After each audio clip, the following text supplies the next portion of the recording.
Class 11th informatics practices.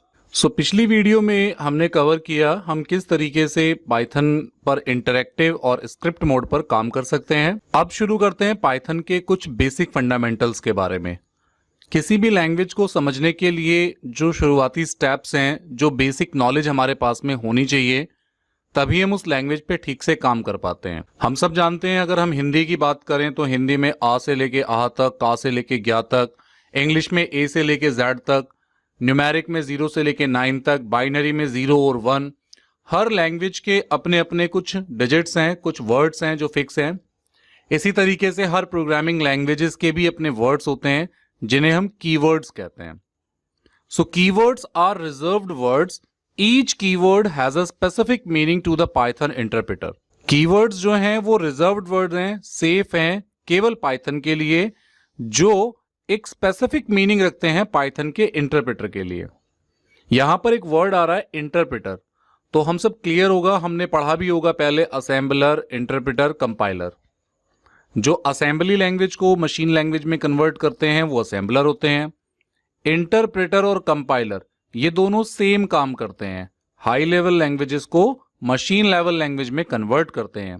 But आपकी machine level language पे convert करने के तरीके अलग अलग हैं। एक स्टेटमेंट लिखी, मान लीजिए 5 लाइन का आपने कोड लिखा, तो 1 line, 2nd line, 3rd line, 4 line, 5 line, इन पांचों लाइन को एक एक करके चेक करना, उनकी एरर को सॉल्व करना, तब अगली लाइन पर जाना, ये इंटरप्रेटर का काम है। जब लाइन बाय लाइन ये प्रोग्राम को, स्टेटमेंट को चेक करता है। लेकिन अगर आप बात करें कंपाइलर की, तो कंपाइलर होल प्रोग्राम को एक बार में ही चेक करता है और फिर एरर को रेज करके आपके सामने शो करता है। तो एज पर अगर स्पीड की बात करें तो कंपाइलर थोड़ा फास्ट वर्क कर देता है, इंटरप्रेटर थोड़ा सा लिटिल बिट स्लो चल जाता है। लेकिन दोनों की फंक्शनैलिटी का जो वर्क है, काम करना जो है वो यही है, हाई लेवल लैंग्वेज को मशीन लेवल लैंग्वेज में कन्वर्ट करना। तो पाइथन एक हाई लेवल प्रोग्रामिंग लैंग्वेज है जो हमारे कोड को एक मशीन लेवल यानी बाइनरी पर कोड को कन्वर्ट करती है। पाइथन में कुछ वर्ड्स हैं जो फिक्स हैं और उन वर्ड्स का अपना मतलब भी फिक्स है। हम ये भी कह सकते हैं कि अगर हमें पाइथन की कीवर्ड्स का यूज आ गया तो हम पाइथन प्रोग्रामिंग काफी हद तक सीख गए हैं। हर लैंग्वेज के अपने कीवर्ड्स होते हैं, उन कीवर्ड्स की नॉलेज करना, यही हमारा मेन कोर्स कंटेंट भी होता है। जितने कीवर्ड्स की नॉलेज आपको होती है उतना ज्यादा आप अपने उस कॉन्सेप्ट पर अपनी स्किल को डेवलप कर लेते हैं। As Python is case sensitive, keywords must be written exactly as in given this table. अब केस सेंसिटिव का क्या मतलब है? केस सेंसिटिव और केस इनसेंसिटिव। अगर आप स्मॉल लेटर में लिखते हैं RAM और फिर वही वर्ड आप लिखते हैं कैपिटल लेटर में, तो दोनों का मीनिंग तो सेम है, स्पेलिंग भी सेम है, RAM राम और RAM राम। लेकिन स्मॉल लेटर में लिखे हुए राम को पाइथन अलग मानेगा और कैपिटल लेटर में लिखे राम को अलग मानेगा। इट मीन्स एक और लैंग्वेज की बात करते हैं जो प्रोग्रामिंग तो नहीं है लेकिन वो डिजाइनिंग लैंग्वेज है, जिसे हम HTML कहते हैं। आपने ये छोटी क्लास में स्टडी किया होगा, हाइपर टेक्स्ट मार्कअप लैंग्वेज, जिससे हम वेब पेज डिजाइन करते हैं। ये केस सेंसिटिव लैंग्वेज नहीं है। इसमें आप टैग्स लिखते हैं और टैग को आप छोटा लिखे बड़ा लिखे कोई फर्क नहीं पड़ता, आपका काम चल जाता है। लेकिन पाइथन एक केस सेंसिटिव लैंग्वेज है। इसमें स्मॉल में लिखे कैरेक्टर का मतलब अपर में लिखे कैरेक्टर से मतलब से डिफरेंट होता है, दोनों की वैल्यूज भी डिफरेंट होती है। तो ये है हमारा case sensitive. Keyword must be written exactly, इसीलिए ये लाइन कही जा रही है कि कीवर्ड बिल्कुल वैसे ही लिखना है जिस तरीके से पाइथन की इस टेबल में दिया हुआ है। यहां पर कुछ कीवर्ड्स नजर आ रहे हैं हमें, 33 पाइथन के कीवर्ड्स यहां हैं। False, class, finally, is, return, none, continue, for, lambda, try, true, def, from, इन सब का यूज हम सीखने वाले हैं। Identifiers. In programming languages identifiers are name used to identify a variable, function और other entities in a program। अब हम अपने जब प्रोग्राम बनाते हैं तो उसमें हम वेरिएबल यूज करते हैं, फंक्शन यूज करते हैं और ऑब्जेक्ट यूज करते हैं, या कोई और एंटिटी जिसको हमें आइडेंटिफाई करना होता है। जैसे मैं किसी का भी नाम लेता हूं कि भाई रवि है, ये श्याम है, ये गीता है, ये सीता है। इट मीन्स उनकी आइडेंटिफाई मैं कैसे कर रहा हूं, उनको मैं कोई ना कोई नेम दे रहा हूं। और उस नेम से मैं उनको आइडेंटिफाई कर रहा हूं। ऐसे ही हमारे पाइथन के प्रोग्राम में हम जब किसी वेरिएबल को आइडेंटिफाई करना होता है, किसी वैल्यू को कोई नेम देना होता है, तो फिर हम आइडेंटिफायर्स को यूज करते हैं। The rules for naming an identifier in Python are as follows. Python में जब आप आइडेंटिफायर्स डिक्लेयर करते हैं या वेरिएबल डिक्लेयर करते हैं तो उसमें क्या रूल्स हमें फॉलो करने होते हैं।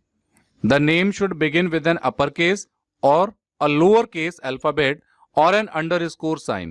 This may be followed by any combination of characters A to Z small में A to Z character में 0 to 9 और underscore. Thus an identifier cannot start with a digit. So main बात इस line के point का मतलब ये है कि आप अपने किसी भी आइडेंटिफायर का नेम अंडरस्कोर के साथ शुरू कर सकते हैं, किसी अल्फाबेट के साथ शुरू कर सकते हैं। वो अल्फाबेट बड़ा हो छोटे अक्षरों में हो उससे कोई फर्क नहीं पड़ता, लेकिन आप किसी डिजिट के साथ में कोई आइडेंटिफायर यूज नहीं कर सकते। मान लीजिए आप एक आइडेंटिफायर लेते हैं हिंदी मार्क्स, HINDIMARKS मार्क्स, तो ये एक वैलिड आइडेंटिफायर है। लेकिन आपने लिखा 9 हिंदी मार्क्स, तो 9 अगर आप न्यूमेरिक में लिखते हैं तो ये एक वैलिड आइडेंटिफायर नहीं है, क्योंकि आपने एक डिजिट का यूज किया। अंडरस्कोर हिंदी मार्क्स, आपने अंडरस्कोर लगाया तो ये वैलिड है, क्योंकि आप अंडरस्कोर से शुरुआत कर सकते हैं। सेकेंड पॉइंट है it can be of any length. ये कितनी भी लेंथ हो सकती है, लेकिन साथ में ब्रैकेट में एक लाइन और लिखी है, however it is prefer to keep it short and meaningful. हमें हमेशा ऐसा आइडेंटिफायर नेम रखना चाहिए जो छोटा हो और कोई मीनिंग देता हुआ हो। It should not be a keyword और reserved word given in table. तो जो ऊपर अभी हमने कीवर्ड्स 33 कीवर्ड्स के बारे में मैं बात कर रहा था, उन कीवर्ड में कोई भी नाम आइडेंटिफायर का नहीं होना चाहिए, तो ये एक्सेप्ट नहीं करेगा, क्योंकि पाइथन के जो कीवर्ड हैं वो रिजर्व्ड वर्ड है। आइडेंटिफायर यूजर डिफाइंड वर्ड है, इन्हें हम डिफाइन करते हैं, वो पाइथन ने डिफाइन करके रखे हुए हैं अपने लिए कि भाई इसका लाइन का, इस सेंटेंस का, इस वर्ड का क्या मतलब है। लेकिन आइडेंटिफायर्स हम डिफाइन करते हैं। लेकिन हमारे भी डिफाइन करने के क्या रूल हैं, तो पहला रूल था उसका अंडरस्कोर या किसी कैरेक्टर के साथ शुरू हो, डिजिट के साथ नहीं शुरू हो सकता। सेकेंड रूल है कि लेंथ तो कितनी भी हो सकती है, लेकिन आप ऐसा कोई शॉर्ट रखें और मीनिंगफुल रखें तो ज्यादा अच्छा रहता है। कीवर्ड्स आप यूज नहीं कर सकते जो ऑलरेडी डिफाइंड है। We can not use special symbol like exclamation mark है, @ है, हैश का सिंबल है, डॉलर है, ऐसे किसी भी स्पेशल सिंबल का जो आप यूज है वो आइडेंटिफायर्स के नेम में नहीं कर सकते। For example, to find the average of marks obtained by a student in 3 subjects, namely math, English, informatics practices. So we can choose the identifiers as marks math, marks English, marks IP and AVG. तो यहां पर हम जो variable declare कर रहे हैं या identifier declare कर रहे हैं, अब आप देखिए ये मीनिंगफुल भी है। मार्क्स मैथ, तो आपको भी समझ में आ रहा है कि इट मीन्स यहां पर मैथ के मार्क्स की बात हो रही है। मार्क्स इंग्लिश, यहां पर मैथ इंग्लिश के मार्क्स की बात हो रही है। इसमें एक और रूल है कि आप जब आइडेंटिफायर डिक्लेयर करते हैं तो उसमें आप स्पेस नहीं दे सकते। जैसे यहां पर आपने लिखा हुआ देख रहे हैं मार्क्स मैथ्स, अब ये मार्क्स मैथ्स में कोई गैप नहीं है, मार्क्स और मैथ्स के बीच में गैप नहीं दे सकते आप। अगर आपको गैप देना है तो आप अंडरस्कोर साइन यूज कर सकते हैं। और उसके बाद उन्होंने एवरेज के लिए एक फंक्शन लगाया, AVG equals to marks math plus marks English plus marks IP, और उसको 3 से डिवाइड कर दिया। ये एक छोटा सा लॉजिक है, हम मैथ्स में भी करते हैं सिंपल सिंपल चीजें। तो ये एक एग्जाम्पल है आइडेंटिफायर्स आप कैसे डिक्लेयर करते हैं। अभी हो सकता है आपको समझने में थोड़ा सा कंफ्यूजन हो, लेकिन जब हम प्रैक्टिकली इसको करना शुरू करेंगे तो मजा आएगा और समझ में भी आएगा।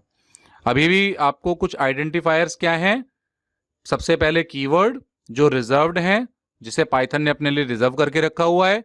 फिर आपके आइडेंटिफायर आ गए जो हमारे थ्रू डिफाइन होते हैं, जिनको हम नाम देते हैं। फिर आता है वेरिएबल, जो कि एक आइडेंटिफायर ही है, क्योंकि आइडेंटिफायर में वेरिएबल, फंक्शन, ऑब्जेक्ट सब आ जाते हैं।